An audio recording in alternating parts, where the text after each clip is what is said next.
As কুকিংয়ে তোমাদের সবাইকে স্বাগত। আজ তোমাদের বানিয়ে দেখাবো একটা চাটনির রেসিপি। ভিডিওটা সম্পূর্ণ দেখার অনুরোধ রইল। একটা ফ্রাই প্যানে নিলাম 1 চামচ মৌরি আর কটা এলাচের মুখ ফাটিয়ে ভেজে এটা গুঁড়িয়ে নেব। সেই পাত্রে দিলাম কিছুটা সর্ষের তেল আর মৌরি ফোড়ন আর শুকনো লঙ্কা ফোড়ন দিয়ে আমি 300 গ্রাম বিলিতি আমড়া কেটে নিয়েছি ভিতরের অংশটা বাদ দিয়ে এবার জল ঝরিয়ে মোটেও যেন আমড়ার গায়ে জল না থাকে সেই অবস্থায় দিয়ে লবণ আর হলুদ দিয়ে আমি ঢেকে এটাকে একটু রান্না করে নেব। ভিডিওটা ভালো লাগলে অবশ্যই লাইক, শেয়ার, কমেন্ট করে জানাবে কেমন হলো, আর সাবস্ক্রাইব করে পাশে থাকার অনুরোধ রইল। আমড়াটা একটু সিদ্ধ হয়ে এসছে, তখন আমি 200 গ্রাম চিনি দিলাম।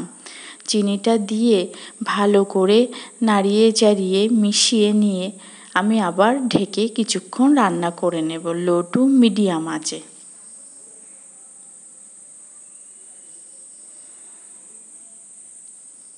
ঢাকনা খুলে দেখো চিনিটা সম্পূর্ণ গলে গেছে।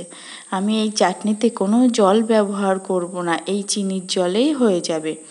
এবার ভালো করে দেখো আমড়াটা প্রায় সিদ্ধ হয়ে এসছে। এবার একটু দেবো অল্প কাশ্মীরি লাল লঙ্কার গুঁড়ো, ভালো করে মিশিয়ে নেব।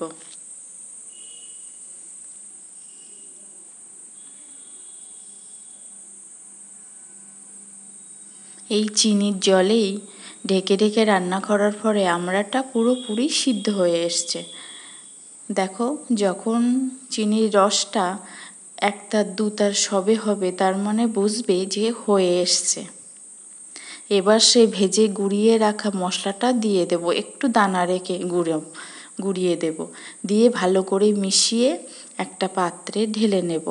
এটা এখন দেখতে এমন লাগছে, এটা ঠান্ডা হয়ে গেলে একদম জেলির আকারে হয়ে যাবে।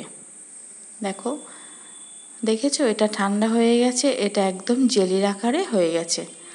আমি আর একটা প্লেটে তুলে দেখাবো। কত সুন্দর দেখতে হয়েছে দেখো,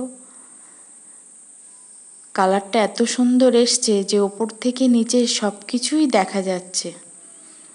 এটা বসে গেলে অনেকটাই আরও ঘন হয়ে আসবে।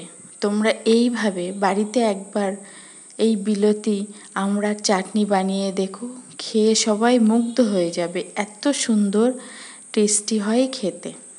আর বানিয়ে কমেন্টে আমাকে জানিও কেমন হলো অবশ্যই।